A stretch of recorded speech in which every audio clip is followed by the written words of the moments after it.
the Opepco Studios in Oklahoma City, this is an OSU update with Gina Mizell. I'm Jenny Carlson. Part 5 of the SI investigation is out. They call it the fallout, and it follows up players from OSU's past seasons and what's happened to them since they left Oklahoma State. Gina, what was your takeaway as you read Part 5? Well, a lot of it I thought actually was very interesting, just looking at some former players who have left the Cowboy program either recently or even going back to a decade ago around that margin.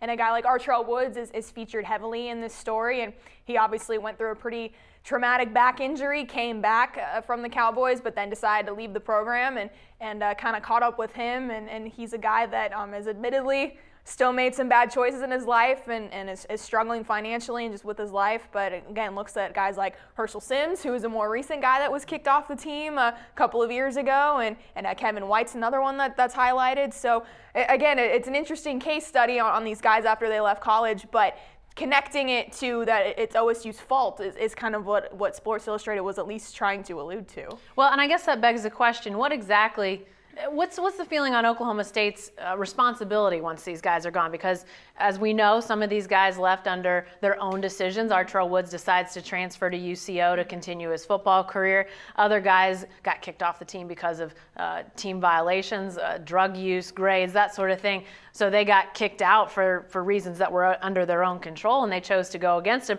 What is the responsibility of Oklahoma State? Is there any? That's the most interesting question, I think, coming out of this is, you look at a guy like Herschel Sims, and again, he stole $700 from his teammate, gets kicked off the team, and then goes to Lamar, gets kicked off of that team, or it was kind of a mutual thing to leave that school, and then ends up at Abilene Christian, and they didn't even mention his second step. They just said he was at Abilene Christian. So again, a lot of these players are guilty of the things that Sports Illustrated had popped OSU for, the drug use, the academics, those sorts of things, and then comes back and says, but you're also responsible for them if you kick them off the team too. So Sports Illustrated kind of insinuated that they allowed this drug culture, they allowed this academic fraud and all this stuff, but then when they took action against players participating in wrongdoing, it's kind of saying, well, you're also responsible for that too. So again, it's an interesting look at just what happens in college athletics, and kind of it looks at both sides of the coin, I guess, in one way or the other. Yeah. Lastly, do we anticipate anything in the immediate future coming from Oklahoma State, either a press conference or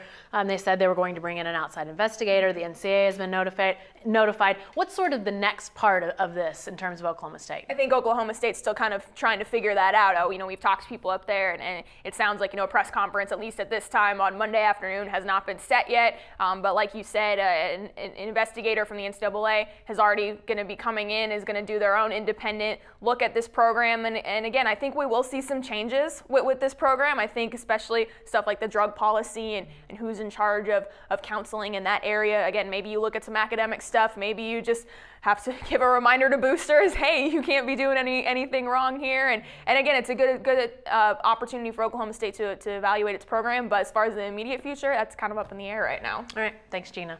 Be sure to stay with the best coverage team anywhere at newsok.com and every day in the Oklahoman.